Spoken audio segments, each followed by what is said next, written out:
I am so tired of you acting like you speak for the people of the state of Indiana or the city of Indianapolis. You do not speak for me or anyone I know. Now listen, you two jerks. Jerks on the right. Come on, Miss Poached Egg Lady.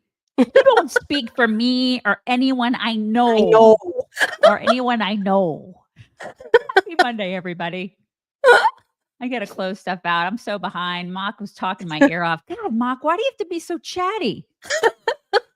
So chatty this morning. Happy Monday. I will tell you what's coming up on the show. Syria's Assad.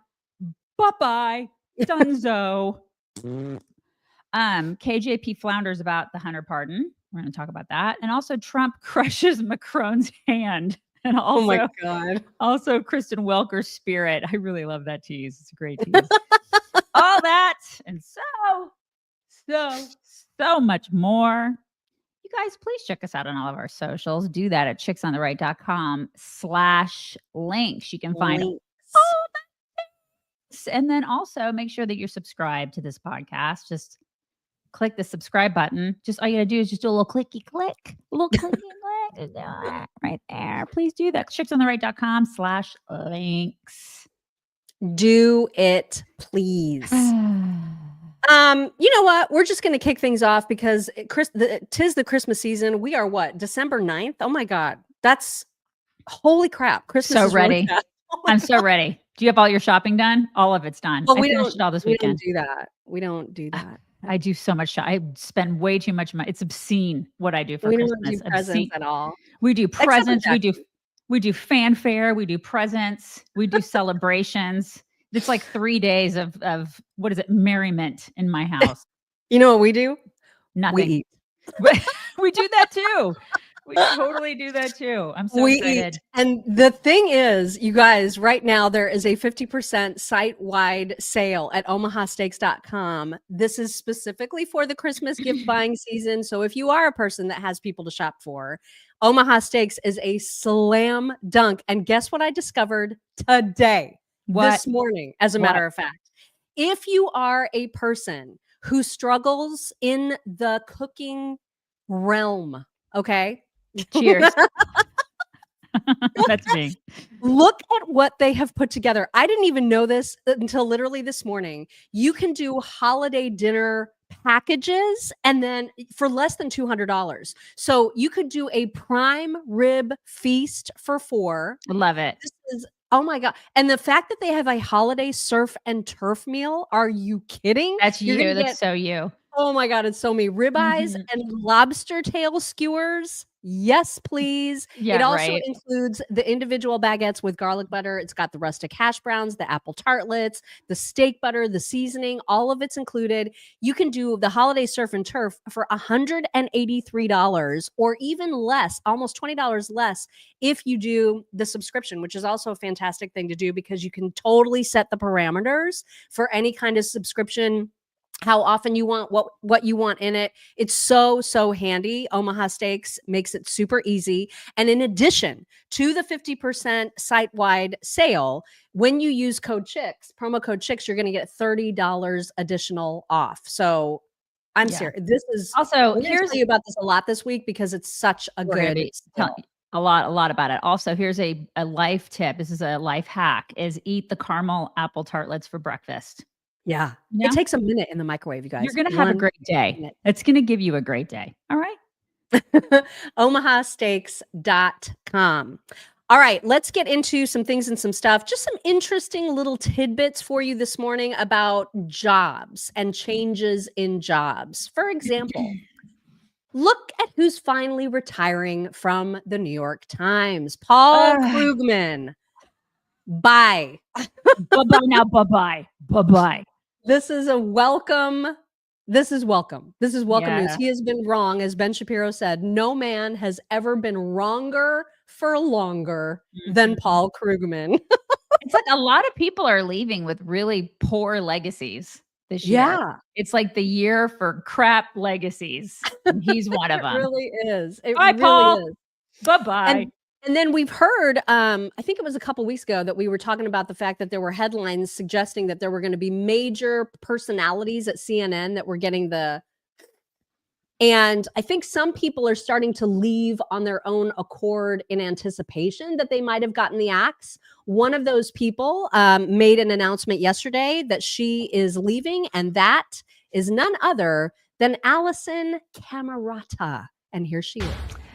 Before we go on this very busy news day, I just want to take a moment to share some personal news. This is my last day on air at CNN. Please follow me on Instagram at Alison Camerata for updates on where to find me in the very near future. No, I'm not going to follow you. I don't want to. I don't want to see pictures. I don't want to see pictures of your food on Instagram, lady. Don't care about it or what your outfit of the day is. I've always been so annoyed that she spells her first name the way she does. It's Alisyn. The Y? Yeah, your parents didn't like you. Yeah, I don't like that. And then in good news, good employment news, Donald Trump made an announcement about Alina Habba, who is going to join the White House team as counselor to the president. This is not a surprise, but not a surprise. I was wondering where she was going to fit, but now, this is a good fit. This is great. Yeah, this is great. This is absolutely great. Yep. All right. So that concludes our short segment about employment changes. Now we need to talk about the fact that Jay-Z is in a world of hurt. If you have not heard the latest, here's a news report about some new accusations that have to do with Jay-Z. By Fox News Digital. Hip-hop mogul Jay-Z is being accused of raping a 13-year-old girl along with Diddy in a lawsuit that was filed today in New York. The lawsuit states the incident allegedly happened at an MTV VMA after party 24 years ago. Fox News Digital did reach out to Jay-Z's team. They have not heard back yet, but at one point from the lawsuit, quote, many others were present at the after party but did nothing to stop the assault. We, of course, will continue to follow this. He's got 99 problems, and a bitch certainly is one. And apparently there was a woman, like a celebrity, that was watching this horrible thing happen, allegedly watching, because he's being accused of rape. Of a 13-year-old girl? 13-year-old, yeah. And then, of course, I went down the rabbit hole because I made a mistake of doing that. And I started reading more about this. And I had never heard the term. This is a term, Mock. You probably have because you're a psychology person. Ephebophilia. Have you ever heard that? What? No. Yeah, ephebophilia is the term for like people, dudes, especially who are into adolescent girls, 15 to 19-year-olds. How is that different from just being a straight up pedo? I guess that's a specialty pedo. Oh my God. Yeah. So now I know what that is. And I have a soon to be 15-year-old. So now I know what that is. Yeah. But yeah. And this is the thing. Wait a minute. I'm sorry. We got to pause just at the fact that she's about to be 15. I know. What? Right? My daughter's going to be, can you even? What? I can't deal. I know. I need a moment. I know. We all need a moment. And any old dude that comes sniffing around my daughter is going to meet the end of my firearm. Just as a side note. But like, that's a thing. I didn't know that was a thing. And apparently he has a history of being with younger girls. Like you remember Aaliyah? Remember Aaliyah? Mm-hmm, a beautiful, beautiful singer that passed away. I think it was in a plane wreck, if I'm not mistaken. I think. Anyways, there's a history of him being with younger girls, and he started dating Beyonce when she was quite young. I think is he older than she is, or are they? Oh yeah. Oh really? Yeah. I didn't know that. Yeah. Okay. Which is fine. My husband's older than me, but I didn't start dating him when I was 17. You know what I mean? Right. I started dating him in my 30s. So it's a little different. He is all about denying this up and down. He released a gargantuan statement, really ripping apart the lawyer that brought the suit, saying that he's super shady, that he's worried about how this rumor, this accusation will affect his own daughter, his own family. He says he's heartbroken for his family, and that he and Beyonce are going to sit their kids down and explain to them that this is not true, that this is just cruel. This is based on greed of people. And Anyway, so he's denying it. And some people pointed out that his denial sounded an awful lot like Diddy's denial of beating that one girlfriend of his, until it came out that it was true. And then he had to admit it. So Yeah. I don't know. I mean, I wasn't there in year 2000 to see what was going on at these parties, obviously, but everything about celebrities and this particular band of celebrities seems very, very sketch. Very sketch. Yeah, I mean, Mika and I were in fact not there at the Diddy parties, so we don't know. We do not know. It comes as a shock to all of you that we weren't invited, and nor would we ever want to go to these disgusting parties. Thank you, but no. Thank you, but no. And then the lawyer that brought the suit responded to this giant long statement from Jay-Z saying, you don't just no.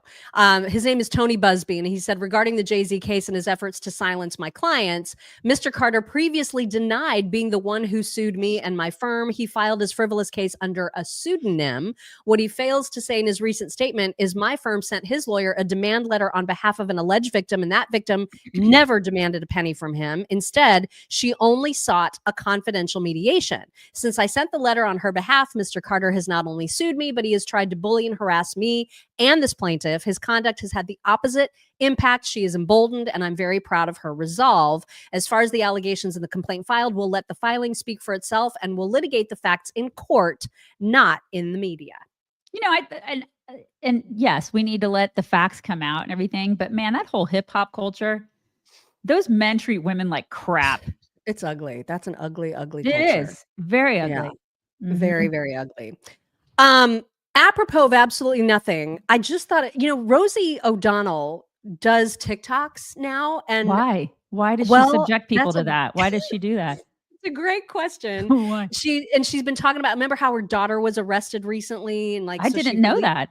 Yeah, her daughter was, I think she's a huge druggie. And so she was talking about addiction. And but the weird, the amount that she shares on TikTok is too much. It's now reached a new level of too much. Like before it was too much, and now it's like she overshot it. She just dumped all the sharks. So many sharks, right? So many sharks. And now she is letting her followers know, who I'm sure are all waiting with bated breath to find out whether or not Rosie has herpes. This is the kind of stuff she's sharing now. Behold. Well, hey, everybody, it's Friday all day, as my Nana would say. And look what I have on my lip. Everybody's been saying, you have herpes all this time, and I never had a cold sore in my life. And now I have a cold sore. And it makes me think that perhaps this weird pimple that had a tiny little head was a cold sore too. Why is she doing that? And so I talked to my doctor today, and I did a video telehealth. Oh my God. And they said that it's not a cold sore. It's some reaction to the sun. Now, I did sit in the sun yesterday, but I had sunscreen on. So I don't know. I will let you know tomorrow if I do Nobody in fact cares. have herpes, as some of the taunting from the MAGA people Oh my God. in the last couple I can't. of weeks. Hasn't it been fun, ladies and gentlemen? This culture, our culture this is what we've become. Like, I don't want to be that. And it's not just celebrities, it's everybody. I took a crap this morning. This is what I ate for breakfast this morning. Let me share with you every single thought that I have in my head. It's in the new generation does this too. And it's like they talk to complete strangers about things instead of just talking to like their best friend. Do they have best friends? Did they do that anymore? Didn't she used to be best friends with Madonna? Yeah, well, for 5 seconds when they did A League of Their Own, they did that. Oh, that's right. Remember? Okay. And it was like Sandra Bernhard, and the three of them were all best friends. Remember? That was I cannot believe that name just came out of I need to file that someplace else. But no, you need to remove that file. I need to burn that file. But this is the thing, like kids today, I'm not saying all kids, but they rely on talking to complete strangers rather than developing intimate relationships with people. And she's crazy. And that's just, nobody needs to know about your herpes. Nobody Rosie. wants it. Nobody wants to know. Stop it. Oh my God. So gross. Mm-mm. Okay. We have it's not really a new sponsor, but it kind of is a new sponsor. It's like a tangentially related sponsor to a sponsor that we already have. But this one You guys, so are great. going to be so excited. So I'm for so- those of you out there, and I know you're out there, Oh yeah. if you love candles, oh my God, you guys. So the Daily Wire, this is so interesting. There's a woman that works for the Daily Wire who got canceled, her like Etsy shop. She has made candles forever. She's conservative, and she essentially got canceled off of Etsy because of her conservatism. And then the Daily Wire swoops in and says, we will help you. We will provide you with the resources you need to keep these candles because they're amazing quality. Oh my God. So great and beautiful. Show what you get when you join the candle club. It's a candle club. Okay, they have a candle club. This is the welcome thing that you get. So you get candles in this candle club, and this is just like a free thing that you get. This is okay. So this is the box. It's beautiful, but it's It's so heavy, you guys. But it's like this. Oh my God. Isn't it gorgeous? And I wish you could smell it. Oh my God. I'm dying. I love candles. Okay, so you get that, and then you get the little thingamajig. What do you even call this thing? You guys know what this is? Like what do you call that? Cuts the little the wick, the doodad, the wick. Yeah. So it's the wick cutter, whatever that is. The wick cutter, and then what? There's something else in here too. Did it fall out? These little matches come in this little glass thing. Oh my gosh. I know, right? It's beautiful. And then the candles. I don't have any of the candles in here with me because they're all up in my cabinet. They all have, like, Brett Cooper has her own, Michael Knowles, all of them have their own. And let me show you the Michael Knowles one because I actually got that one because it's so pretty. So this is just one, but this is one of the ones in the Michael Knowles collection. So whoever your favorite personality is, they actually have their own scents and their own lines. And this one is so cool because once you burn it, you've got this beautiful little jar that can be used for any number of things. And I got scents that all are like the ocean, right? Like that's the ocean breeze, the sea salt. That is my jam. And so I got so many that have that scent. And then they have like a high-end line called Stella. What is it? Stella. Why can't I read it? Rosina. This is the beautiful packaging. Like smoky glass. The smells, you guys. So here's the coolest thing. And then they've got like Christmas scents too, which are absolutely incredible. And then if you're the kind of person that likes your whole house to smell like yummy things to eat, there are so many things to choose from. If you're a candle person, you're going to want to be in this club, or you can gift the candle club to somebody. So this is a really cool thing. It's the candle club membership. And what you get as a candle club member, you get exclusive discounts, members only scents that you cannot just get on the website unless you're a candle club member. The special founders member box that Daisy showed you, that's worth $115. And then you also get, that includes the limited 22 ounce candle along with the candle tools that she showed you. And then you get 20% off of all orders all year long. You get an additional 20% off of candle subscriptions. You get free shipping. You get exclusive access to members only products. You get the safe delivery guarantee. So much comes with the Candle Club membership. All you need to do, by the way, this special lasts this week only. So make sure, because this is the only time this week we're going to talk about it. Make sure that you visit the site today. shopthecandleclub.com/chicks. shopthecandleclub.com/chicks, and then use code CHICKS30 and you're going to get 30% off of every single hand poured candle. These are made right here in the United States by a conservative woman backed by a conservative company. Again, offer valid this week only. shopthecandleclub.com/chicks. The code is CHICKS30. I'm so excited about this because candles. Yeah. Who doesn't love them? I'm obsessed with candles. Oh my God. I mean, everything smells so sea and oceany right now, like all up in here. I don't even have to light them. I'm a whiskey leather girl. So I have a lot of those. Whiskey leather. Yeah. Michael Knowles has a lot of those. There's some good sense, you guys. Good sense. Okay, let's get back to some news and some things. This is the cutest little video of Elon Musk's son that you will ever see. Behold. What should I do? Save America. And? Help Trump. Okay. Oh my God. That kid is based. He's so cute. He's so cute. God, that kid is freaking cute. Smarter than a lot of adult Democrats, right? Right. And then we're about to show you something that we're going to have to cut out of our YouTube video later. So if you're watching this after the live, if you're watching this on demand later, you're going to have to go to a different place to see this video. But I had to include it because it is so us. It is a new song by the Kiffness, who you, of course, remember from such things as Sometimes I'm Alone, Sometimes I'm Not. You remember? Yeah. So he has a new song. It's like he watches our show, you guys. I think he does. I'm pretty sure he does. It's a whole new cat. And here it is. Fine.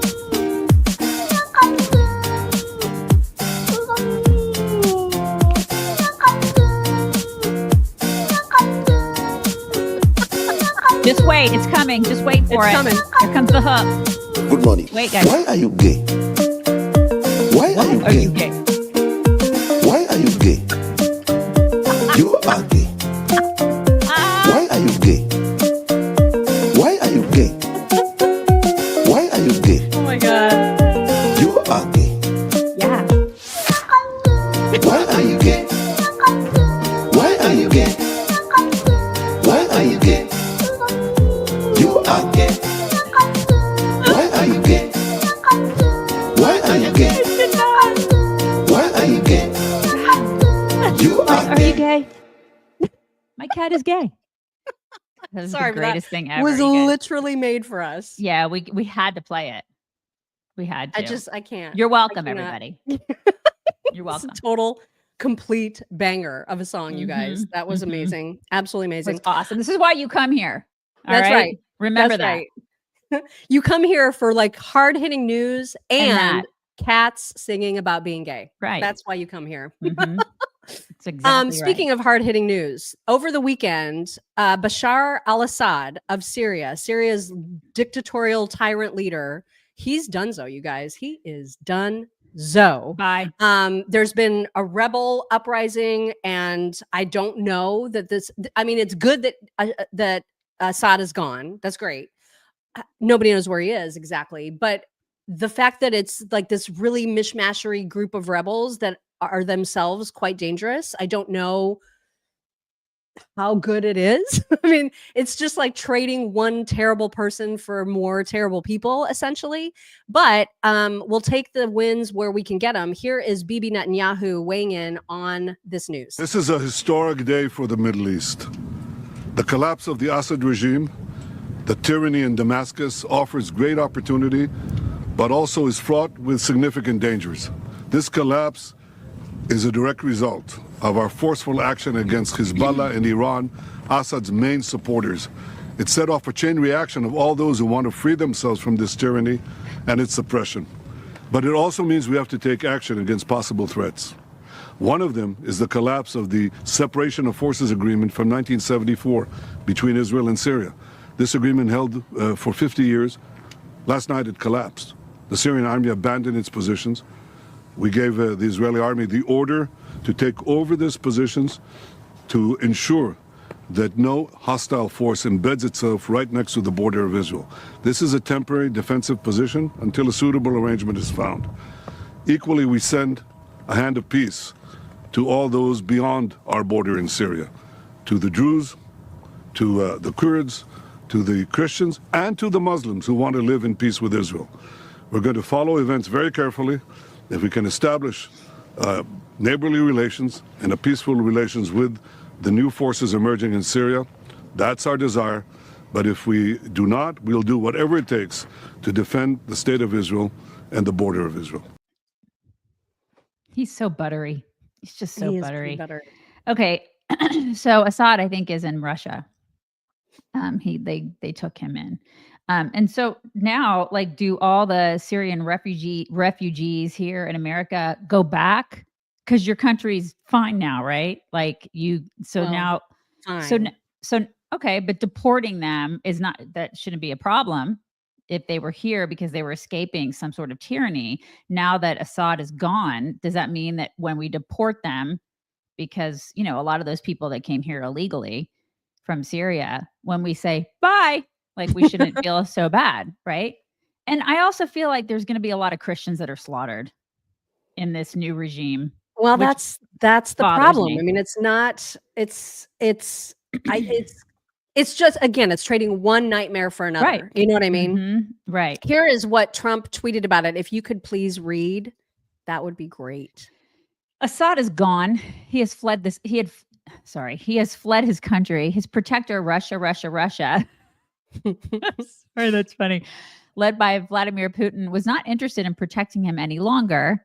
There was no reason for Russia to be there in the first place. They lost all interest in Syria because of Ukraine, where close to 600,000 Russian soldiers lay wounded or dead in a war that should never have started and could go on forever. Russia and Iran are in a weakened state right now because of Ukraine and a bad economy, the other because of Israel and its fighting success. Likewise, Zelensky with 2 Y's and Ukraine That's right. with That's it's how you 2. I spell know it. I did Zelensky and Ukraine would like to make a deal and stop the madness. They have ridiculously lost 400,000 soldiers. I'm sorry, you guys. I'm having a hard time reading today because of my eyes.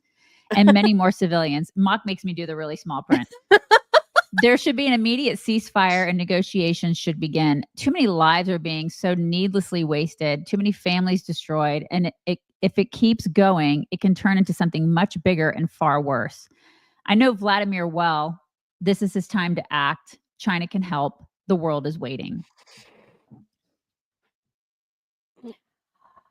That's what Trump said. Mm-hmm. And then, because as you recall, Trump is not president yet. We actually have a whole ass president that is utterly useless. I was going to say, Dewey, Trump totally is president right now. He's acting like the president, right? Which is delightful because he's out there doing all the world stage things. He is totally our president right now, you know?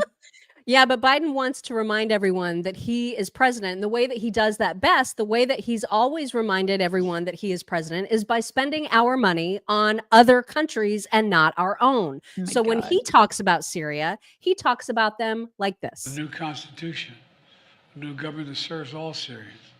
And this process will be determined by the Syrian people themselves. And the United States will do whatever we can to support them, including through humanitarian relief, to help restore Syria after more than a decade of war and generations of brutality by the Assad family. Yeah, let's throw money at him.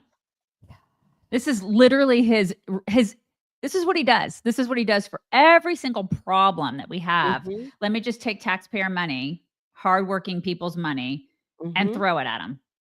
Yep. This is a solution for everything. And then when he's not spending our money, he's speaking absolute gibberish and not making a lick of sense, like here. Stability, ensure stability in eastern Syria. Protecting any personnel, our personnel, against any threats. And remain our mission against ISIS will be maintained, including the security of detention facilities where ISIS fighters are being held as prisoners. He sounds like I did reading that last tweet. Because he has no idea what he's saying, right? I mean, like it's not his words. He's not reading. He's reading somebody else's words. Somebody wrote that for him because he has no idea where he is or what he's doing. Nope. And then just to put a fine point on that, one of the journalists, because he obviously wasn't going to take questions because he doesn't do pressers, because why would he be transparent as a president? Right. So the reporters just scream questions at him, hoping that he'll answer one. And he did, but he got himself really confused. So the reporter's asking about an American journalist who was held in Syria, who has been held in Syria since like 2012 as a hostage. His name is Austin Tice. And so they were asking, are we now going to get Austin Tice out? And so at first Biden answers like, oh yeah, we're super sure that we're going to get him. And then somebody says a follow-up question and he's like, who? Like he forgot who he was talking about 2 seconds before. Check this out. God now, Mr. President. Mr. President, what does the U.S. know about foreign release? What does the U.S. know about where Austin Tice might be and if he's safe? We believe he's alive. We think we can get him back, but we have no direct evidence of that yet. And Assad should be held accountable. Have you directed an operation to go get him, Mr. President? Is Assad in Moscow? Get who? Austin Tice. Oh my God. We won't want to get him out. Yes, sir. We have to identify where he is. I can't. The looking back like that. again with his legacy. It's always the walking away and the looking back and like, I don't know what I'm doing here. Oh my God. Yeah. You guys. What in the They just need to world? stop asking him questions. He needs to stop doing pressers. They need to quit asking questions. He just needs to be taken away someplace into a room and he needs to go watch the stories, you know? Mhm. Yeah. And read his large print Reader's Digest. And he just needs to stop doing the presidenting. He has to stop. He's utterly a failure and useless at this point. Right. It just makes everything worse It's whenever embarrassing. he appears. Yeah, it's really, really embarrassing. And he still has this team surrounding him that is equally embarrassing. Here's a clip about more of our tax money going to Ukraine, courtesy of Austin. What's his name? Austin Lloyd. Lloyd Austin. Lloyd Austin. The commitment of a new Ukraine Security Assistance Initiative package. Of course you're doing that. Worth nearly $1 billion. Oh, thanks. Can you? I know. Are you proud? He's like, I'm proud of that. Are you proud of that, Lloyd? Really? You're proud of that? You warmongering bureaucrat. I just can't. Yeah. But that reminds me, because every time I hear any talk about foreign countries getting money, and then I see the continued videos of the devastation in North Carolina, it just makes me sick to my stomach. And can I just take a moment of personal privilege and share with you who came by the house on Friday? Because this was absolutely incredible. I didn't answer the door. My son answered the door, and I hear him talking to two men who sound very official. And I'm like, what is going on? Is my son being arrested? Is he being drafted? What's going on? Yeah, exactly. What's going on? So I come out, and it's these two lovely, I mean, so nice. These people are so nice. They are from FEMA. Okay, we had two FEMA representatives show up on our doorstep on Friday. Apparently, they were going to every single house in our neighborhood, making sure that we didn't have claims to file after Hurricane Helene.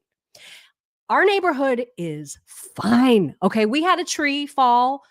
We removed it. It didn't hit the house. But I mean, that's like the worst thing that happened. There was a couple trees that fell in our neighborhood. That was it. And so what I wanted to say to them was, what the F are you doing here? Have you seen how bad it is in North Carolina? But these people were doing their jobs. This is where they were sent. It's not their fault that they were asked to come here. I mean, I guess management's fault. I cannot believe it. And so they gave us this flyer, that says, here's what you need to do here's the QR code. Here's how you apply for assistance. There's all kinds of ways that you can get money direct deposited if you're qualified for assistance. I just could not believe it. Like that 2 whole agents were sent here when there are people they're living in tents, freezing to death, literally. Right. And they're coming here to my neighborhood. What the hell is going on? Yeah, that's insane. And going back to Lloyd, which it kind of coincides with what you're talking about. Who approves this stuff? Who approves that the 2 guys go into your house? Who approves the $1 billion? Who approves this? It's like, I mean, did these people just have blank checks? I mean, this is why I'm so grateful for Doge. It's like, this is the thing. Is it all like are these people? It's like Zelensky just has to tell Lloyd Austin that he's pretty. And then Lloyd Austin's like, yeah, I'm going to go ahead and write you a check. It's like, this is because it's our money, you know, and it's our money that's sending these guys to your house. Yeah. Somebody's and they telling said them to something do about that. how they were in our neighborhood because our zip code was listed as a potentially impacted area. And I'm just like, it's like, can you use your eyeballs and figure Right, that I mean, out? Can you just look around? Our house is fine. The houses in here are fine. Right. Like, this is crazy. It was What just a waste built. of resources. Yeah, Yes. it was built like 3 days ago. So I feel like we're fine. It's fine. I mean, it's Wow. absolutely fine. My God. FEMA, get it together. I know. Jeez. It was unbelievable. Also, you may have noticed that I am once again wearing the dark red, the new MAGA, the GoRed47.com/chicks, the new color, which is the dark MAGA dark red. I'll show it to you in its tube because it looks like super dark, but like you can see, it's not super dark on. This is I don't know the magic that is in this lipstick. I don't understand it. It's very stainy. It's stainy and it like a looks stain. beautiful and different on every individual. I don't know how that works, but it is truly amazing. Now, this is something that's available for pre-order because right now they're working on getting the beautiful dark red boxes that these collector's items are going to go in. So similar to this was the original MAGA red number 47 box. And of course, when you open it, I mean, it's gorgeous, right? It is. So the It new really is. boxes are dark, and those are in production right now so that you can get the beautiful packaging for the dark red as well. And so it's available for pre-order now. They've got this great special where you go to GoRed47.com/chicks. You can get 15% off off of one when you use code chicks15 off. Or if you're getting 2 or more, you can get 25% off when you use code chicks25 off. Okay, so this is GoRed47.com/chicks, and then either code chicks15 off or chicks25 off, depending on how many you're getting. Can't wait to see pictures of people sending in what they look like with the dark GoRed47 color, because it is spectacular. I know you guys are going to love it. GoRed47.com/chicks. Steve Puckett, yes, it would look good on you. I think it would look great on Steve. I think it would. Okay, somebody's saying that my room is too dark. I turned off the light because it gets lighter and lighter and lighter during the show. Maybe you should just turn it on. Maybe you should just go quickly turn on the lights. I don't want to because I'm wearing pajama pants and I'm embarrassed. Tomorrow I'll turn it back on. All right. Okay, well, at least she's honest. At least she's because listen, it's all business from the waist up, you guys with us, and it's a party from the waist down. This is like I'm in the trucker hat and the sweatshirt, but it's a party. Okay, people are saying it's. I really thought it would be much lighter. Yeah, by now.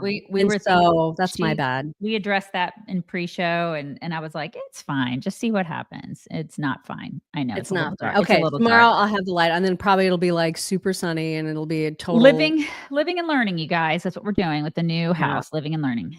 Mm-hmm. All right, let's move on to some lefty nonsense. So remember, I think it was late last week when we were talking about how Joe and Mika are getting so much backlash for visiting Trump at Mar-a-Lago. And so they cannot stop talking about defending themselves, and the indignation, especially from Joe, who is so much better than all of us. He wants us to know how much better he is than all of us. We're here. Right. And so I just loved this clip when he's trying to explain to all the plebes out there why they went to Mar-a-Lago. And it's because they're trying to get a read on people, you guys. They're trying to get a read. Here he is explaining. Two things. You can do two things at the same time. You can say he had fascist rhetoric and still go in and talk to him. Yeah. You know why I do that? To get the read of the man. Yeah. You know why I went in and talked to Macron? To get the read of the man at a crucial time in EU funding and NATO funding. Do you know why I went to leaders in the Middle East who were angry at the United States, and I sat there and I listened to them attacking me personally for 45 minutes because of U.S. policy? You know why I do that? To get the read of the man? To get the read of the leader, to get the read of where the country's going. So I can come back here and talk to you and let you know what the hell is going on. Context and give you context, insight, and background. You know everybody we have on the show that's a reporter? It's what they do every day. They speak on background. He needs to quit. Oh my God. He has got to quit yelling at his 3 viewers. Because that is not a good strategy at this point. And someone has got to check on her. Yeah. She is not okay, you guys. She's not. She can't be okay. She is a shell of her former self. She doesn't, she just sits there with her, she does this thing with her coffee mug. You know, when a woman does that and just looks at her husband and then just goes, that's You were just giving context. That's all you were doing. Just getting a read. It's just getting a read of the man. You know, as a read of the man, she does. She is a read of that man right there. And she wants to kill him in his sleep. You know she does. I ain't lying. It's true. Seriously, anybody who's been divorced, any woman out there, you've been there. You know she's there. She is right there. Well, I mean, and just the condescension and the arrogance and just the scolding, like that's not a winning strategy, right? To scold your audience. This is just probably not a good idea. And it's similar to, it's like that, the lack of self-awareness too, that Obama currently has, who is going out on speaking tours also scolding America for not voting for Kamala. And he's basically saying, well, I guess you guys just don't care about democracy. This is his strategy. Check this out. Proved that democracy is pretty far down on people's priority list.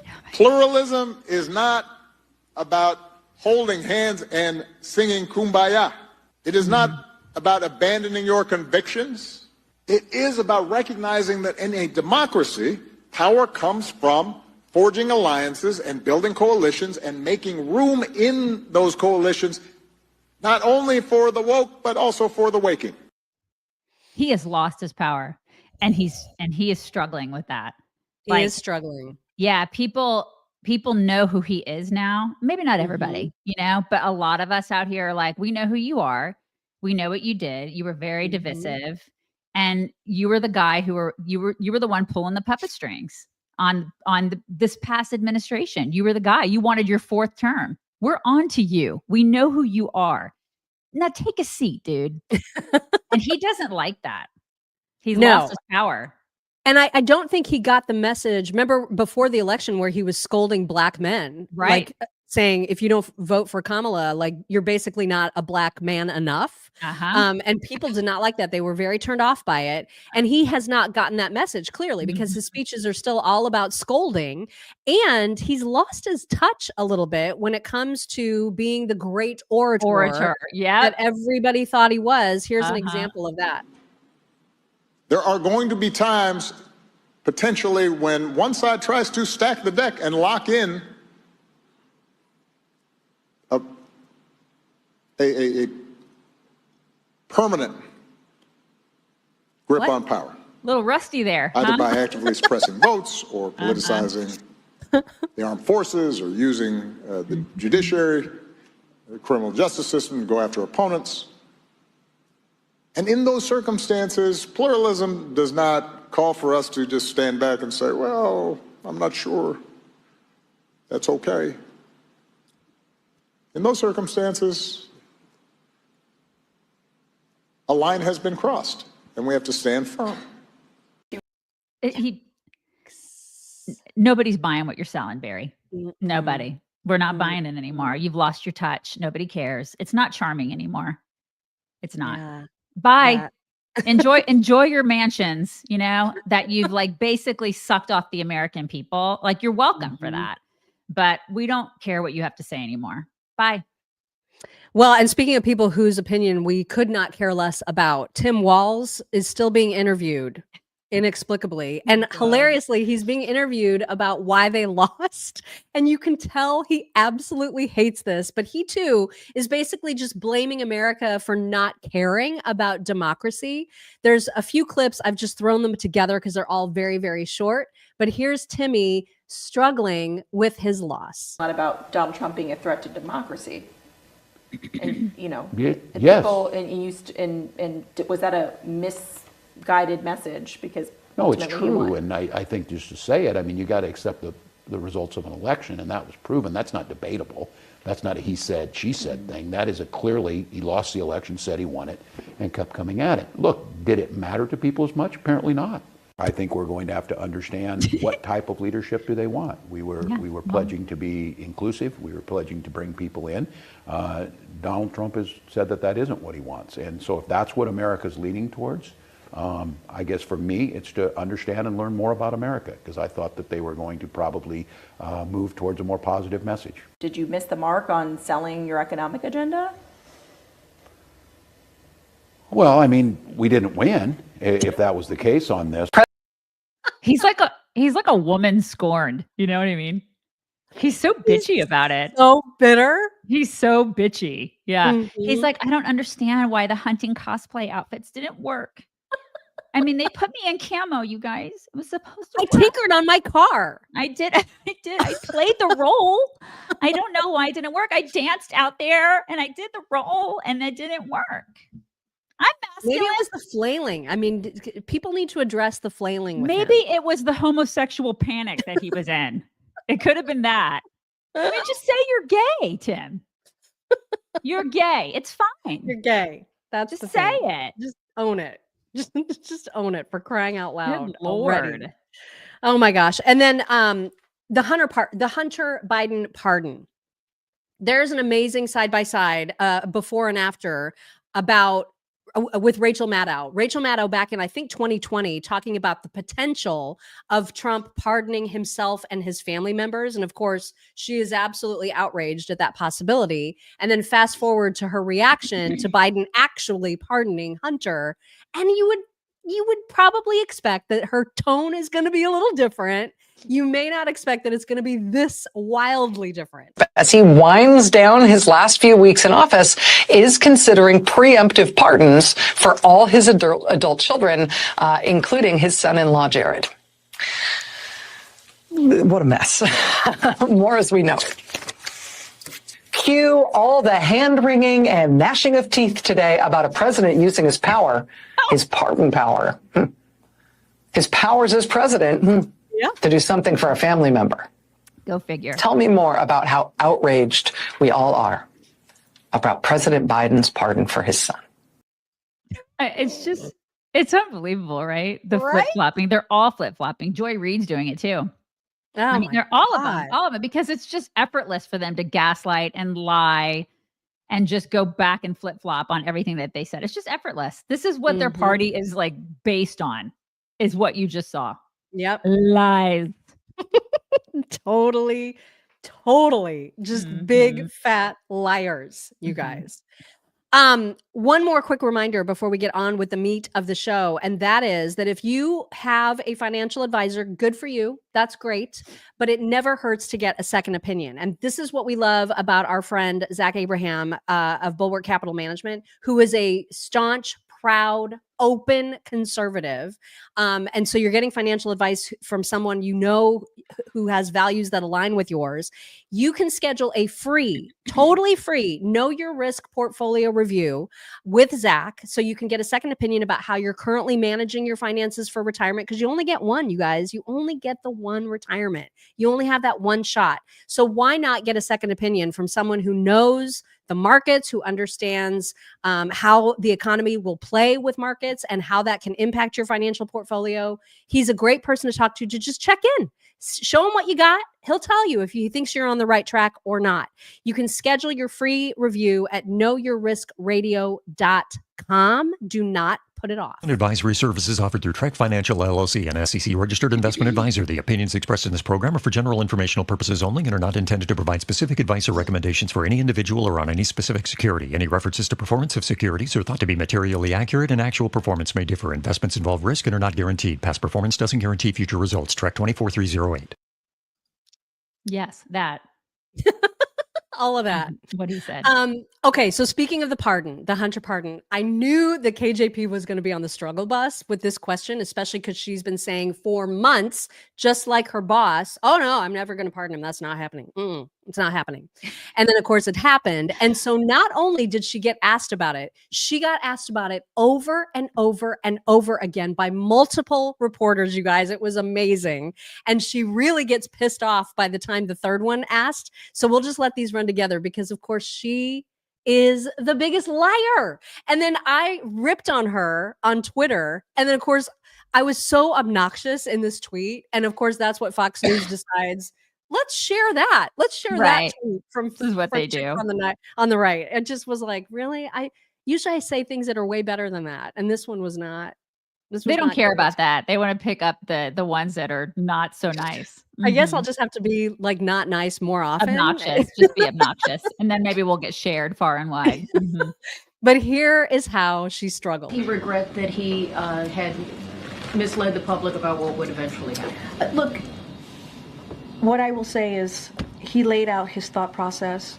He talked about the underlying facts of the case. He thought it was very important. That was part of the first paragraph of his statement, wanting to explain and talking about the gun charges, right? Talking about the tax cases and wanting to make sure that they understood, like, these types of things would not be a normal reason to prosecute, right? Virtually no one would be criminally prosecuted with felony offenses with these facts. Whether it's absent aggravated factors, similar charges are rarely brought. When you think about gun charges, the tax cases, such as hunters, when taxes are repaid with penalties, are rarely criminally charged. They are handled civilly, and these are the things that the legal experts also agreed with him on, and so. He wanted to lay that out for the American people as well. And I, don't have anything else beyond what the president laid out his thinking in his written statement, in his words. I just don't have anything beyond that. One of the other things he often says is that voters should trust his quote word as a Biden. Should they still? Yes, the president. This was a pretty big, defiant public pronouncement by him that he wasn't going to do this anymore. I hear you, and I understand. But the president wrestled with this. He truly did. And, I called out the U.S. Gov poll where 64% of Americans, that's not a small number, agree with the president's decision to pardon his son. We got to pause there because that is a lie. First of all, she meant YouGov poll, not US Gov, because she's a complete idiot. But she also was completely lying about that poll. When she says 64% of Americans approve of that pardon, she neglected to say that was 64% of Democrats who agreed with the pardon. The actual number of Americans, the overwhelming majority, disagreed with the pardon. Mm-hmm. So she just lies. She lies and lies and lies. It's amazing. He's not wrestling. I mean, the only thing that dude is wrestling with is his adult diaper. He's not wrestling with anything. He had no problem lying. He lies all the time. He's lied his whole life. He plagiarized his way through school. He's like, everything is a foundation of it. He's built an administration on a throne of lies. It should come as no surprise that he did this at all to anybody. Well, and then there was another reporter who pushed back because you just heard that guy say, should we trust his word as a Biden? And, KJP mentioned a poll that she couldn't even correctly say the name of. So then a third reporter was like, I'm just going to re-ask that question because I didn't hear you answer it. And that's when KJP gets mad. And what is hard to hear in the background when KJP gets going is the reporter saying, you didn't answer it. Can you answer the question in a way that actually makes sense? And KJP does not like it. Here's that moment. Mika asked this question, I just didn't hear an answer. The next time that the president says he will or won't do something, why should the American people believe him? I answered that question. I don't have anything else to add. I answered the question. Can you explain it in a way that's understandable? I can't speak to you understanding the question or not, or my answer or not on this. Wow. I don't have anything else to say. Wow. I'm not going to relitigate this. I did that on Monday for 30 minutes. I went back and forth. I laid out. I said, please read the president's really comprehensive statement on this. And I even said the last paragraph of that statement, he talks directly to the American people. And that's how I answered that question. MSNBC, that's where she's going, right? Don't you think? Probably. It's got to be. Who else would take her? Yeah, I don't even think CNN will take her. I really don't. I don't. Because could you imagine her on a power pardon panel with Scott Jennings? Oh my God, I would Scott love Jennings that. would annihilate her. Yeah, there's just no way. She can't hold her own on something like that. So MSNBC is the only place for her. Mm-hmm. But I mean, I think all these stations, their ratings have suffered so much since the election. I don't know how they could ever. I don't know. I just don't know. I don't know what she's going to do. They could I get would her like at to never see her again. Yeah, but they can get her at a deeply discounted price. That's probably true. This is an older clip, I think, of it. I don't know why we need to watch Chuck Schumer and Nancy Pelosi eating a meal and talking to a reporter about a meeting that they had with Donald Trump during his first term when there was a threat of a government shutdown. And so you may remember that there were these meetings that Schumer and, at the time, Speaker Pelosi was having with Donald Trump in his office trying to avert the government shutdown. And there was this moment where Chuck Schumer asked Trump directly, okay, so are you going to own the government shutdown? And Trump was like, yeah, I have no problem owning it. And so there was that moment. And so now Chuck Schumer, sometime later, Chuck Schumer and Nancy Pelosi talked to this reporter about how masterful they each were in that meeting. And they are so proud of themselves, right? And so that's why, I don't know, this was floating around social media this weekend, and I just thought, I hadn't seen this before, and I thought maybe there's going to be others out here too who are seeing this for the first time. Enjoy. First time. And Nancy said something to him about he didn't understand about women. So, what? Chuck was masterful. Well, he was masterful. She set him up so I could go in for the kill. No, but he was masterful. He's talking to him about the government shutdown and about immigrants and arrest, and he says, "I'll take ownership of the shutdown." Said, so, Mr. President, will you own the shutdown? Yes, I will. And that was. Oh, thank you very much. There are a series of moments that you saw firsthand. There's the clap, there's tearing up the speech, and then there is the famous picture. It's the meeting in the cabinet room where you stood up and confronted. Looking back at those moments, what was going through your mind? He said he doesn't stand a chance. Really? What in the world? Well, that didn't age well. It did not age well. No. Yeah. Yeah. It's fun to watch it today. It's so fun to watch it. God, I can't wait for that evil witch to be gone. You know what I mean? And I don't mean She's that running for re-election. I'm just talking about gone from politics. Okay. So don't think that I'm a terrible person. I think both of those people are completely evil. I think they're evil, and I think they hate America. That's what I think. She filed to run again. She is 150 years old. I know. She won't stop. Yeah, but you know what? California, you get what you deserve. Yeah. If you put that woman back in office, you get everything you deserve. She doesn't care about. Look at California. Look at it. It's because of people like Nancy Pelosi and Gavin Newsom and all the people there California, it sucks because of people like her. So congratulations. I don't know what to tell you.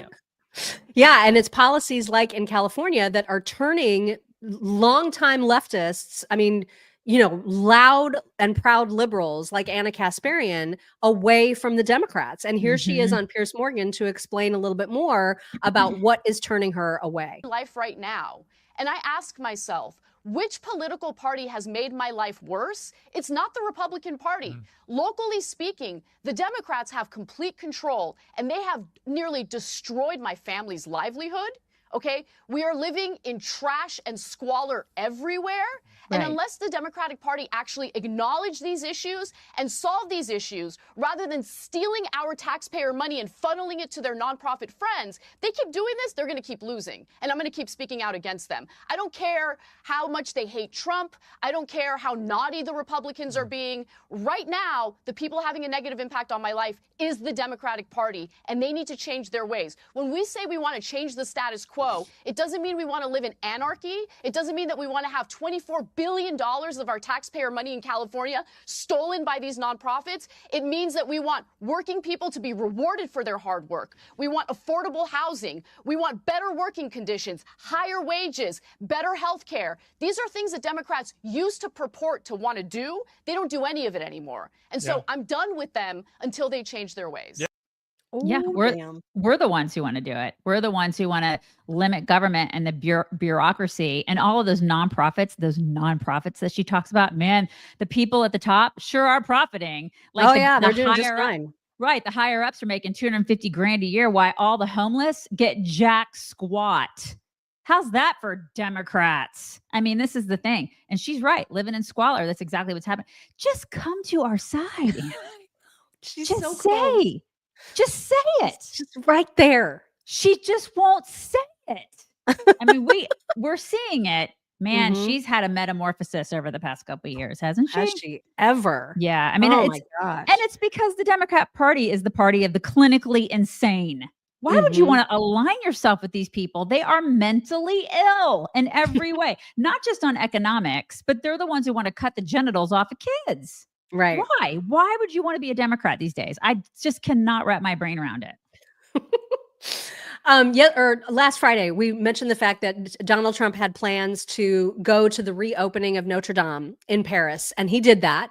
And it was actually remarkable because he was surrounded by other world leaders who bothered to show up Joe Biden was missing in action. His wife showed up, which we'll talk about in a little bit. Oh my But the God. best part of the entire weekend was the fact that on 3 separate occasions, at least that we know of, Trump and Macron had themselves their man fight handshake thing. This is a ritual. You may remember this from Trump's first term, that he constantly would grab on, not to just Macron, but to basically any other male. He always wants to assert himself as the alpha handshaker, and he's always successful at doing it.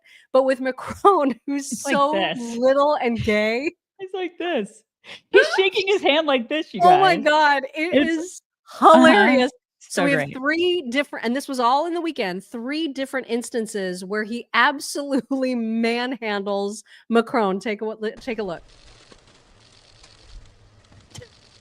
Okay, this is more tame, right? But then It he's is. like, I got you. He's like, I will break you. I will break you. I am Drago. I will break you. Here's another Here we go. one. I mean, look at that. I cannot. He's like a child. Macron is a child. And then he's just grabbing him, man. I love it. I love everything about this. He's like, I'm in charge now, biatch. It's so great. And then he's like, someone is- posted, here's Macron's hand after all of the handshakes. Oh my God, it's the greatest. Dying. That is so awesome. Isn't it absolutely perfect? Yeah, it really Oh my is. God, I love that so much. God. And then when they were at the ceremony for the reopening, Trump sat next to Jill Biden, or I think they had a seat in between them because it was Macron's wife who was directly next to Trump.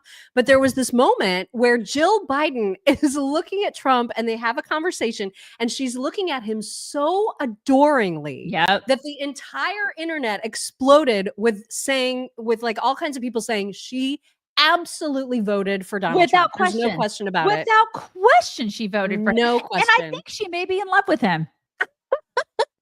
Look at her. Look at her. She's Which got is why Libby Evans is like, find someone who looks at you like Jill Biden looks at President Trump. She is crushing on him, you guys. Right? Look at her. She's like, "Rrr." She is looking at him like Ma looks at Scott Jennings. Am I wrong? Look at that.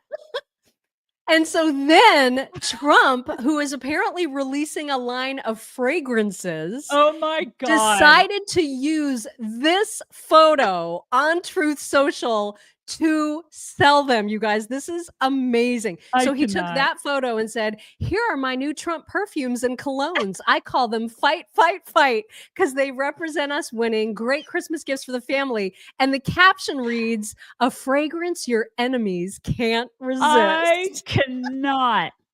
God, I love this guy. Like this is how you do it. This is exactly how you do life, you guys. This is how you do life.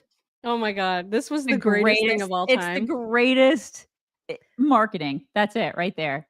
God, he And knows it how to gets do even better. It gets terrifyingly better because of AI. So the things that AI can do now are just blowing my mind. And you said it looks like Jill's in love with him. Well, somebody took that idea and ran with it. Again, this is fake, okay? But fake. just look at how real it looks. And go. I mean, oh my God. It does. I mean, she doesn't look like her. Look, that looks nothing Right. like her. That doesn't look like her, but that does a little. And that no, doesn't, that as much. doesn't look anything like her. But still, if you were like really We haven't- blind, like there are times where I'm really blind, I would have been like, wait, is that her? That was horrifying. The fact that they can do that, but still, yeah, they're gonna get better and better at this AI thing, and then people aren't gonna be able to tell. I know. Yeah, It's that's it's really, crazy. really scary. Somebody said he's Mr. Steal Your Girl, and he is. Totally is. Biden's at home, just like trying to get his depends on right, and he's out there schmoozing with Jill. Jilly Jill. Yep. Oh my gosh. And then speaking of Scott Jennings, he talked about the fact that it's Donald Trump who is absolutely owning the world stage and not Joe Biden. Here he is to explain. President, let's just be honest. for God knows how many months. And thank goodness Donald Trump's willing to go represent this country on the world stage. He's not taken office yet, but you can already see the attitude change of the American posture and the posture of the rest of the world to the United States of America. We've had a weak presidency for 4 years. We will now have a strong president. Love him or hate him, this man projects strength. Joe Biden has projected weakness. I'm glad Donald Trump is there. This church, this cathedral reopening is a big deal to Catholics and Christians all over the world. Thank goodness Donald Trump made this trip. It makes America look good for the U.S. president to be engaged in a historical moment like this. So I'm glad he made the trip. Absolutely. Totally agree with that. It's refreshing, isn't it? To see an actual leader with balls. I love how he was like talking to William and there's all these tweets going out going, I'm going to deport your brother. I was like, yeah. Get rid of his wife too. Pretty awesome. Oh my gosh. And then Joe Biden did have time to attend the Kennedy Center Awards because, of course, that's more local and up his alley, and it coincided with nap time, all that stuff. You know what I mean? Like it just worked for him. Yeah. But it was another opportunity for America to see just how much Jill and Kamala basically hate each other because Jill will not even look at her. They're sharing balcony seating and they will not even look at each other. Now, Kamala does the thing. She applauds and she's like, oh, yay, it's the Bidens. But Jill will not look at her. Check this out. Welcome the President of the United States and First Lady, Jill Biden. What is her shirt? I don't know. Good Lord. She's like, bye, I'm not even making eye contact with you. She's like, step off, bitch. Her face. Yeah, I mean, I don't blame her. Man. I don't blame her. I would be kind of miffed as well. Mm-hmm. And I would be very open about it. As you know me. I would not be able to hide it. I mean, I don't like Jill. I don't like Jill at all. I don't like Jill any more than I like Kamala, but what they did to her husband, I don't blame her. Yeah. Speaking of Trump, he had an absolutely remarkable interview with Kristen Welker, and it was like an hour and 15 minutes. Like it was a substantial interview.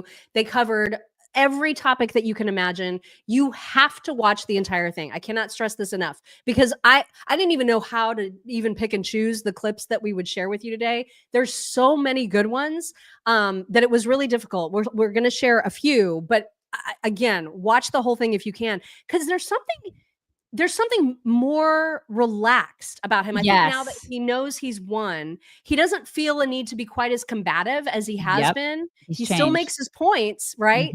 But like he's just calm and he just doesn't care. You know? I think getting shot in the head will do that to you. Exactly. I think he's changed tremendously and hugely since the last time he was in office. He's like a phoenix. He has been beat to hell. They shot him. Yep. You know what I mean? He's changed since the last time. How can you not change after everything this guy has been through? My God, he's better. He's a better Trump this time. And that's saying something because he was pretty good the last time. I think he's better this time. And I love the way that his whole disposition. You're right. It's calmer. And I think it's because of every trial and everything that they put him through. You know, it's like, what else can they do to him at this point? You know what I mean? You can't. You've tried everything. Now. You cannot touch me now. You've put me through every single thing. So what else are you going to do to me? You tried to kill me. You're going to try to ask me some hard questions. Oh, okay, yeah. Kristen. Right. They're there, media. They're there, like industrial, everything, all the complexes. Try me. And I love the new Trump. Yeah, it's fantastic. We'll share a couple clips, but again, go back and watch it. In this first one that we have, she asks him about whether he plans to fire Christopher Wray, who of course is in charge of the FBI right now. And we know that he's put up Kash Patel as a replacement for him. So here is how that little back and forth goes. Are you going to fire the current FBI director, Christopher Wray, who you appointed? Well, I can't say I'm thrilled with him. He invaded my home. I'm suing the country over it. He invaded Mar-a-Lago. I'm very unhappy with the things he's done. And crime is at an all-time high. Migrants are pouring into the country that are from prisons and from mental institutions, as we've discussed. I can't say I'm thrilled. I don't want to be Joe Biden and give you an answer and then do the exact opposite. We're going to talk about So that, I'm not going to do that. What I'm going to say is I certainly cannot be happy with him. You take a look at what's happened. And then when I was shot in the ear, he said, "Oh, maybe it was shrapnel." Where's the shrapnel coming from? Is it coming from heaven? I don't think so. So we need somebody to straighten. I have a lot of respect for the FBI, but the FBI's respect has gone way down over the last number of years. Don't you have to fire him in order to make room for Kash Patel if he is in fact confirmed? Well, I mean, it would sort of seem pretty obvious that if Kash gets in, he's going to be taking somebody's place, right? And somebody is the man that you're talking about. It's just a dumb question. You know what I mean? Yeah. And he's surprisingly nice to these absolute morons. I mean, ask him if the sky is blue, lady. Of course Ray's going to be gone. What the hell do you think? He's going to keep, you think that he's going to keep They're going to be like Ray? co-leaders? What do you think? I mean, what the hell? Yeah, he and Kash are going to work together. God, it's just the dumbest. I saw that and I was like, are you that stupid? Wow. This is a journalist, you guys. This is a journalist. I cannot with this lady. I loved what he said about, because, we're constantly giving money to other countries. And he talked about subsidies specifically to Canada and Mexico. And he's over it. Like, he's like, why are we subsidizing whole ass other countries? And he has a proposition if that is the continued plan. Canada to the tune of over $100 billion a year. We're subsidizing Mexico for almost $300 billion. We shouldn't be subsidizing. Why are we subsidizing these countries? If we're going to subsidize them, let them become a state. We're subsidizing Mexico, and we're subsidizing Canada, and we're subsidizing many countries all over the world. And all I want to do is I want to have a level, fast, but fair playing field. I love that. Our founders understood this. Why can't everybody else understand this? It's like Mexico, and Mexico especially, and Canada, they're like the 30-year-old loser kid living in our basement sponging off of us. GTFO. Bye. Yeah. Like, you won't even seal your own, you won't even keep people from crossing the border into our country. And so why are we paying you all this money? Like, pay for your own shit. Exactly. Kristen also asked if he would commit to releasing his medical records because they cannot let that go. And so she pushes and pushes and pushes, and here's how he responds. You think about your time in office. You are making history for a range of reasons, including the fact you will be the oldest person to be sworn into office. Do you commit to releasing your medical records? Sure. I do it all the time. I think I've released 4 of them. Not just a letter, though, your full medical report. Yeah, I would. And I think anybody should. But I mean, according to all the reports, I don't want to. Where's wood? Is there some wood where I can knock on wood? But my reports are very good, very strong. So you plan to release them? Sure, I have no problem with it. He is so nice to her. Oh my God. Isn't he? He's remarkably calm and rational and just he's just so nice to her. Because it would be really hard for me to be that nice to her. She's awful. He does lose his patience with her a little bit, and that'll be the last clip that we share. But before we get to that, she asked him about, whether he is currently and continuing to support Pete Hegseth, who, of course, he's nominated to head up defense. And so here is that part. It looks like Pete is doing well now. I mean, people were a little bit concerned. He's a young guy with a tremendous track record, actually. He went to Princeton and went to Harvard. He was a good student at both. But he loves the military, and I think people are starting to see it. So we'll be working on his nomination along with a lot of others. Since you bring him up, do you still have confidence in Pete Hegseth? Yes, I do. I really do. He's a very smart guy. I've known him through Fox, but I've known him for a long time. And he's basically a military guy. I mean, every time I talk to him, all he wants to talk about is the military. He's a military guy. I hope he continues to support him. Yeah. And he tweeted about him too, saying Pete Hegseth is doing very well. His support is strong and deep, much more so than the fake news would have you believe. He said Pete's a winner. There's nothing that can be done to change that. And JD Vance retweeted it saying, we're fighting for him. We've got his back. So the support is still there. I don't think that's going anywhere. And that's a good thing. Yeah. I love that he got the support of both of those guys, and JD being a military guy as well. I think that's great. Yeah.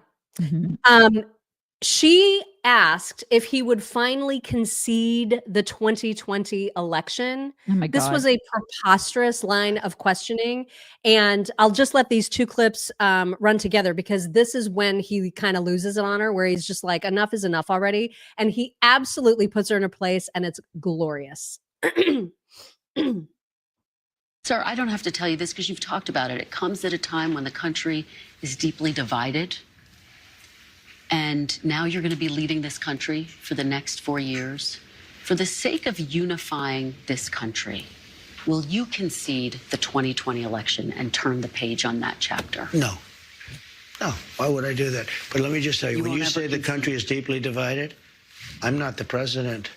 Joe Biden's the president. But you're going to be the president. No.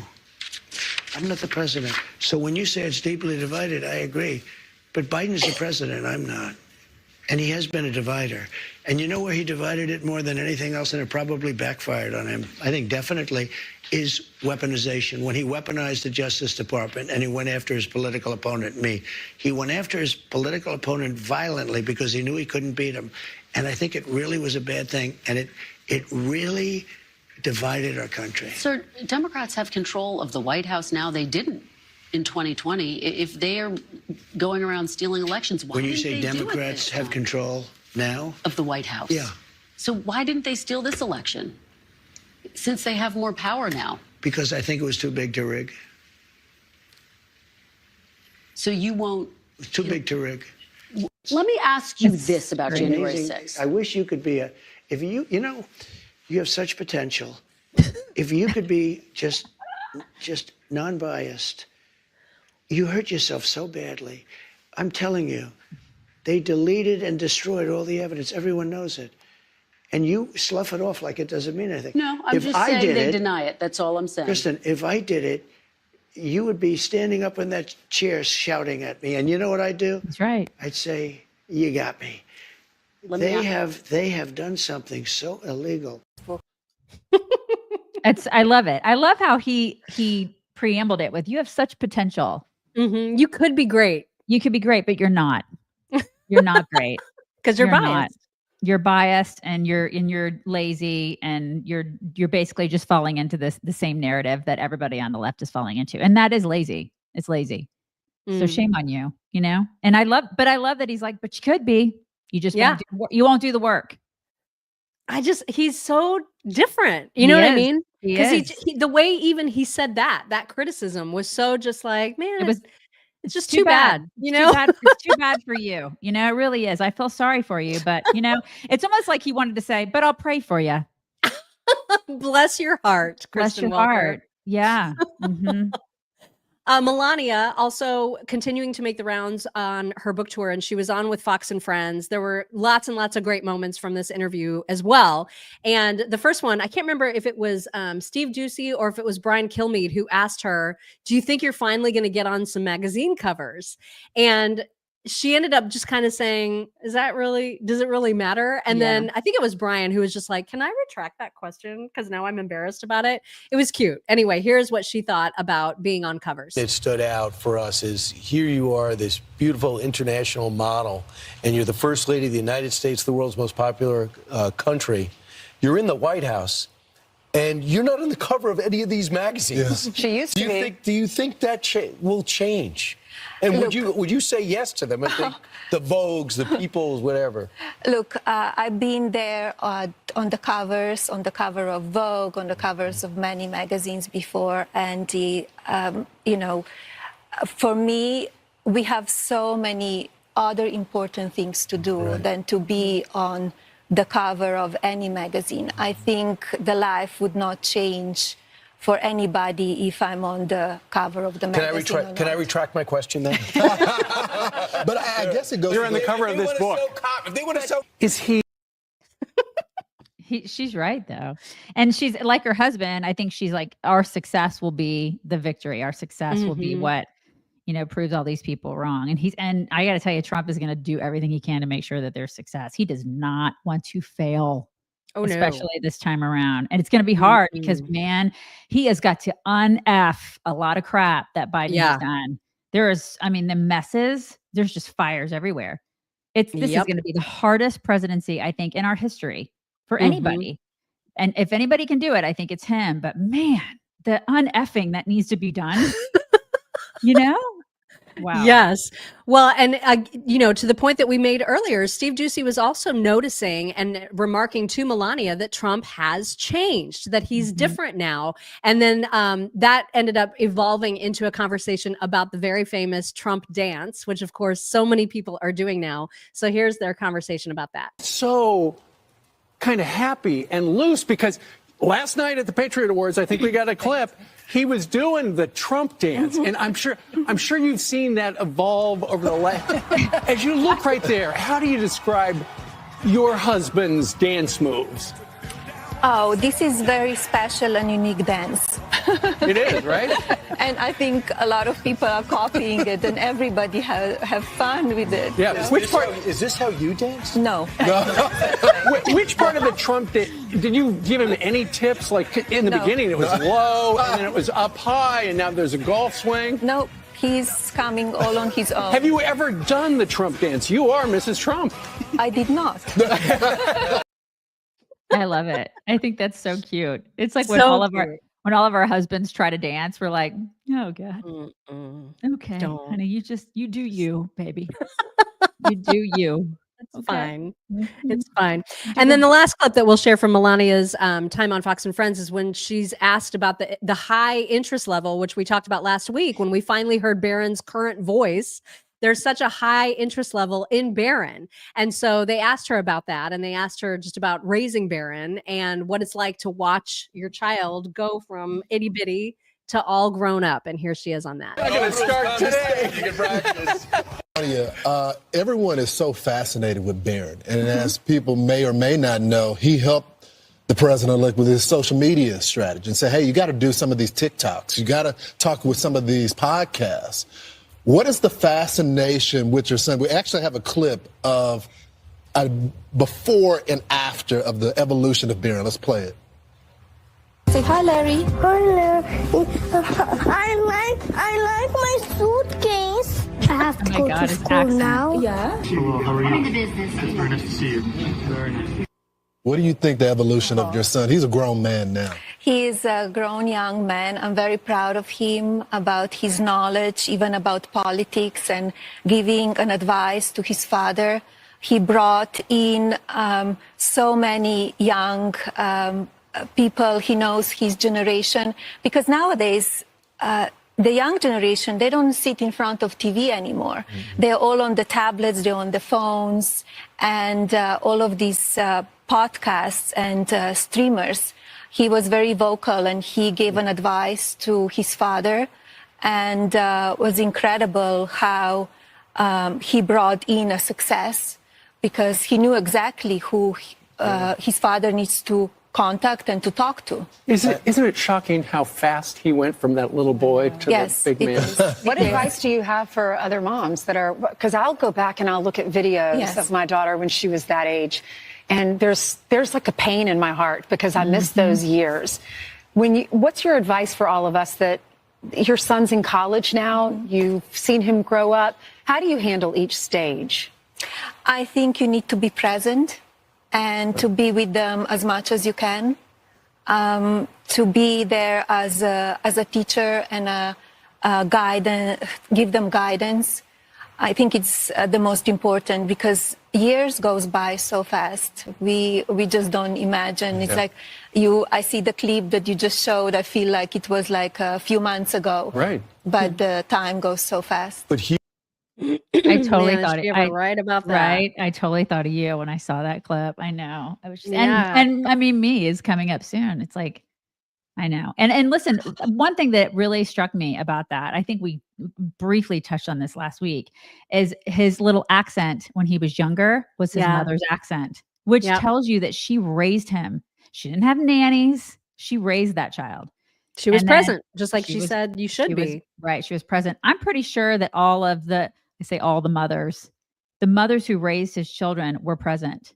They didn't have nannies. They weren't like those kids. All of his kids are great kids. Oh my gosh, they're amazing. All of them in their own right. Right. Stark contrast to the Hunter Bidens of the world. Oh my God. They were right? raised by their mamas who were present and their dad. I mean, they loved their dad. They show up for their dad. Their dad was also present in some capacity. He was there for those kids. He loves his kids. It shows. you Oh know? yeah. So there's Contrast and compare that to the Biden family. totally. Without I mean, question. Yeah. Yikes. Somebody Mhm. just asked what my hat says. It says, "Oh, happy day." Amy Jo got this for me. Daisy got this for me. I Yeah, love for a this hat. birthday a couple years ago. Mhm. Okay, it is time for your DD. All right. We haven't heard from Hawk Tua Girl in quite some time. We haven't. Unfortunately, the world has, because like people pay attention to her She's podcast. she's like a gajillionaire now because she's a skank. And so now it looks like she may be in a lot of legal trouble. Surprise!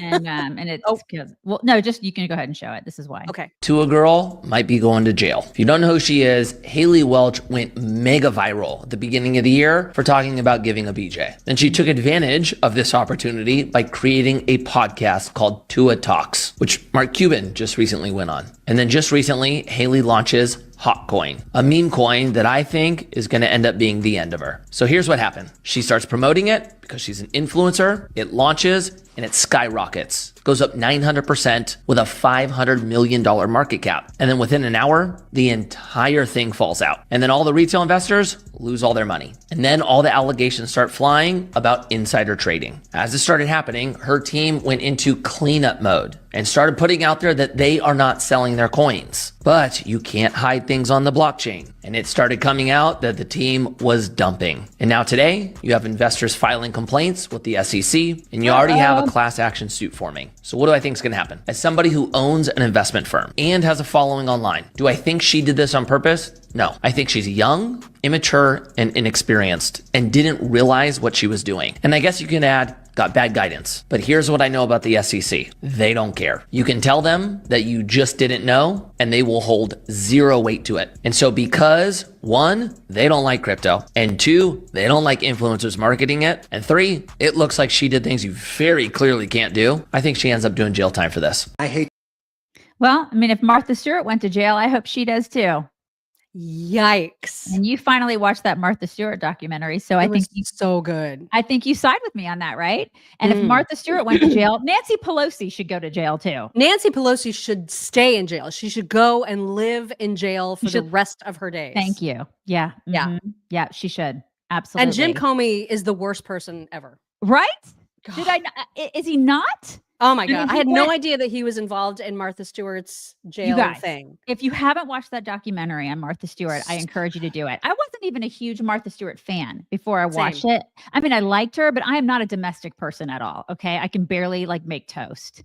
And so people like her sort of, they intimidate me a little bit. I'll just be honest. I'm a little intimidated by Martha Stewart because she's brilliant in that realm. She's She's remarkable. absolutely, she's a brilliant like domestic goddess. Plus she's also a brilliant businesswoman.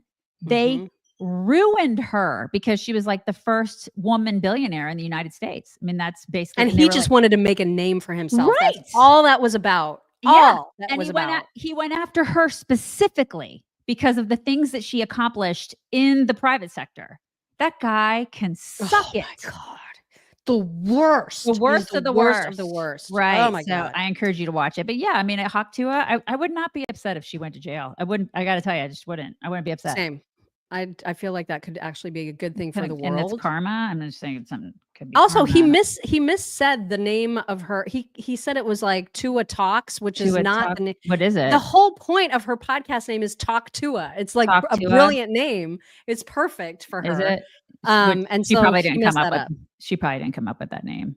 No, I'm sure she didn't. I feel. I like don't know that she comes up with much on her own. Don't think that she does. No. Mm-mm. Tis the season, and so for some My Pillow talks today, I thought we would start with this comedy bit from Pete Holmes about saying Merry Christmas to people, which is just this is an oldie but a goodie, and it's related to the season. And so I Okay. just thought it was absolutely hilarious, especially because now we can talk freely about people being gay. And so here he is. So this whole last holiday season, I didn't let out one Merry Christmas. That's true. Instead, I said, may the birth of the one and only true God. I love Jesus Christ, bestow a blessing of grace and peace upon your household, to the belittlement of every other false religion. Do this. Lest ye be gay. That's what I say. I'm so gonna do this. I'm doing it. Oh my God, it was so perfect. Let that be a lesson to all of us. Mhm. Also, another comedian on TikTok and Instagram. This, I hope you can see what makes this funny. If you can't, I'll just say, well, I'm just going to play this and hope everybody can see it, and then we can discuss afterwards. But this is a guy doing a bit about picking up dry cleaning. Dry cleaning number is B6. Ah, yes, the white shirt. Yes, thank you. What do I owe you? It's a black shirt. Oh, it's Disney dry cleaning. What in the world? Because Disney is constantly replacing every white character with somebody with a black black. one. Right. I mean, they could have gone brown. You know what I mean? They just could have gone. Oh my God. Just a shirt of color. Right. A shirt of color would have been nice. Anything just of color. Right. Mm-hmm. All right. And now, we always have to have animals. And of course we do. And this is also seasonal. A woman decided to go out into the snow and do some snow angels, and her horse wanted to participate. Oh my God.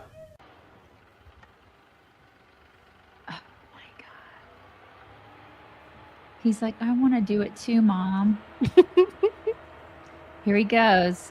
Oh my God. I cannot. He's going to roll right back on his back. I'm going to do it. I'm going to do it. Isn't that the sweetest? That is absolutely precious. That is just precious. Oh my goodness.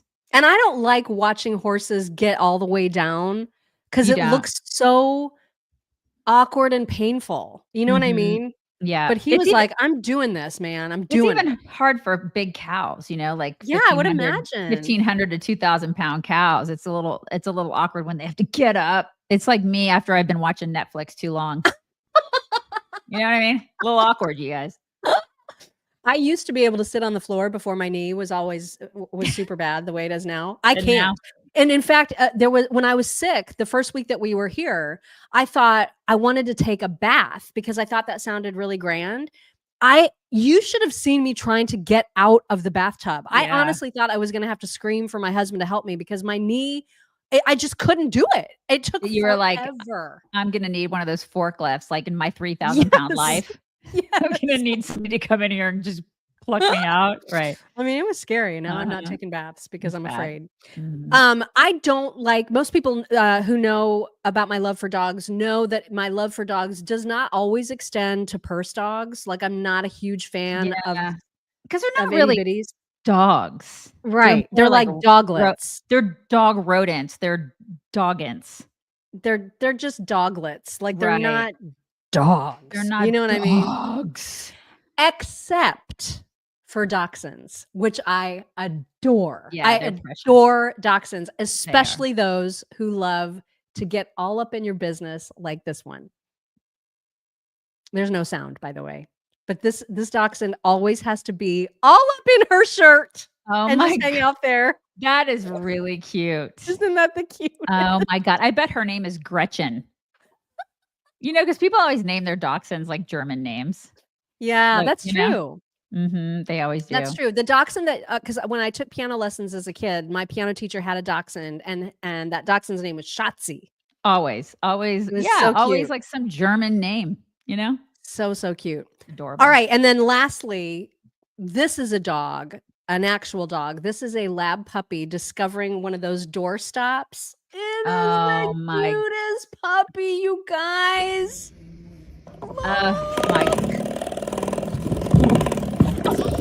Take that. Take it. Oh my God, he's so cute. Oh my God. And this is in an office. Like this is a dog that came to an office, and everybody in the office is like, we can't work today. We've got to pet that puppy. I mean, you can't resist a puppy, right? Oh my God. Also, I do have sort of a mini schlong that we could actually, because we have time, I think, for a mini schlong. Yeah, we could do a mini schlong. I saw this and I'm predicting what you will say about it. Really? And I don't know if I'm going to be right, but I feel like you're going to hear a story that a woman has about a date that she had. Okay. And I think, and she's complaining about this guy. Okay. I think you're going to side with her. Okay. I think. And you don't side with her? And I think she's being ridiculous, and I would love this guy. And you're gonna say that I hate this the is guy? why you would get into a car with Ted Bundy. Right. Right. So I would love this, and I don't see it as a love bomb. This could potentially be seen as excessive, as this girl clearly finds it to be, and I think you're gonna side with her. A guy that I went on 2 dates with, two dates with, who had only ever seen pictures of my dog, took it upon himself to look up my address and mail me flowers from my dog on Mother's Day. And not only did he send flowers, but the flowers also came with a card. So this is the card, little dog. Okay. Dear Mom, I think about you every day. Can't wait to see you and give you lots of cuddles and kisses. Happy Dog Mom Day. Love, your number one fur baby. P.S. I heard you met this amazing... Wait, why did the sound go I away? met this man twice. We went on 2 Did your sound go away? Maybe It did for a spent second, 4 yeah. hours with this person. Hadn't seen him in a week. He'd never been to my apartment. He didn't know where I live, but he found out and sent me flowers. So you guys, be careful out there. Yeah, that's that's restraining order stuff to me. I'm sorry. I See, think I would have been like, "Oh my god, that is the sweetest thing ever." that is a huge red flag for me, you guys. I'm sorry. You don't. She had 2 dates that she obviously talked about her dog. You know Yeah, what I but mean? Like, she didn't tell him where she lived because she didn't want to Right. yet. He looked that up and he figured it out, and then he sent her. Like, that to me is like a little bit. It's a That's little farther joint. on in the relationship. Like, you don't. Yeah, it's like the flowers would have been fine if like she had told him where she lived. They weren't there yet. They had only spent 4 hours together. That's a little. I'm telling you though, I knew I was going to marry Ron after our 4-hour date. Like he fell asleep on my couch, and I'm like, I am marrying that man. Okay, well, you knew that, but she obviously didn't know that, and Ron probably knew that too. But You what know? if, see, here's what I think. I think that after the second date, she was like, I don't really like this guy. And so anything he did was going to be icky to her. But if she was really into him, this would not turn her off, I don't think. Maybe You know not. what I mean? Maybe not. But that's the thing, is that if you don't tell a guy where you live, then you are Right. still in the we are not sure about things phase. And you don't need to be looking up where I live until I can tell you where I live. And Okay, until that's then, fair. you're in purgatory, buddy. That's the way it works. You don't I do just thought it was that. really, really sweet. I thought that was like a good, I know, and move. that's the difference between me and you. I was right. I 'Cause- knew you would side with her, and then I know. and you would be like, "You're stupid, and you're going to get in a car with Ted You Bundy." were right. This is the thing. Mock would totally have gotten into the car with Ted Bundy, you guys. I would've. She would have. I totally would have. I mean, there's no She would have. question. Absolutely no question. He would have been like, "Oh, my leg," and she would have been like, "Oh, let me help you," and then whack. Me, I would have been like, "Take care of your freaking leg." I'm not getting in a Okay, car for the with record, you. it was his arm. It was a broken. I mean, it was a fake broken arm, but I was like, I'm not getting into a car with you, psycho. I mean, Yeah. okay, it's fair. That's fair. Exactly. Mhm. We do have a couple of super stickers or Venmos from last week to share, and then a Venmo and a locals thing, and then I'll have you read the ones here. But Okay. first, from last week, we have from Heather Sella. I'm about to tell you where you can buy the Trump YMCA QR code T-shirt. So stop here if you can't say more, which of course we can. It is sold by a guy on Etsy with the shop name Galvaleo. Okay. He also has the "Can You Hear Us Now" shirts and other merchandise. I'm not affiliated, but take my money. So if you guys saw that QR code shirt and want to buy it, it's Galvaleo is the guy on Etsy who sells it. I'm surprised he hasn't been shut down yet. Etsy is so Right? liberal, you know? I know. Yeah. I know it. Mhm. And then also Jamie Dans said, "Good morning, ladies. I've watched since 2020, finally able to subscribe, still on the wait list. Nothing we can do on our end. Mock, wish I could get my therapeutic hands on that leg of yours, 20 plus years of experience. After your doc appointment, call me. All the heart, all the love and prayers." Thank you so That's much, so Jamie. sweet. That's very, It's very, very very sweet. And then Okay. Molly Lee Okay. on Venmo said, "Thanks, jerks, for keeping us in the know." And Judy Flood over on Locals said, "Good morning, chicks." Yay. Okay. We have some over here. Alexandra, over Thanksgiving weekend, I met my dad's friends. One of them has served our country in Lithuania's. The other has a son who just applied to the Air Force. Please pray for both of them. We will do that, Alexandra. Teresa Raimundo. Happy Monday morning to the jerks on the right. Thanks for representing this jerk on the right. Great job. Thank you, Teresa. Paula Johnson. Yes, it is December 9th, and I am the big 7-0 today. Yikes. I need all the lovin'. You look great, Paula. You're amazing for 70. Andrew Huff. I never know how to pronounce your last name, Andrew. Biden's specific time frame for Hunter's pardon, 2014 to present, was actually a confession that the laptop from hell was really from hell and was all true. He'll pardon himself and his brother before he leaves. Yep. And I probably totally agree. himself too. Yeah, and other people in his family. Luke, hot Luke. Good morning, gorgeous, and your fabulous 50s, God-given to U.S. ladies. I look at by Mr. President DJT with enamored infatuation, not sexually, but in a that's Donald J. built this God-given nation Trump. I love it, Luke. Susan T. I seriously think Barron posts and runs his father's X account. LOL. It's highly possible. It really is. Judy Flackney. Gary Franchi with Next News used your short reviewing Jill's terrible Christmas decor on his show Sunday.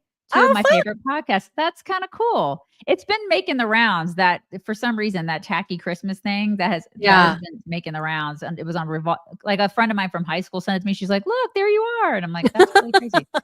Thank you. Thank you, Judy. Another one from Hot Luke. I love Fox and Friends Weekend. My favorite Fox News show. Me too, Luke.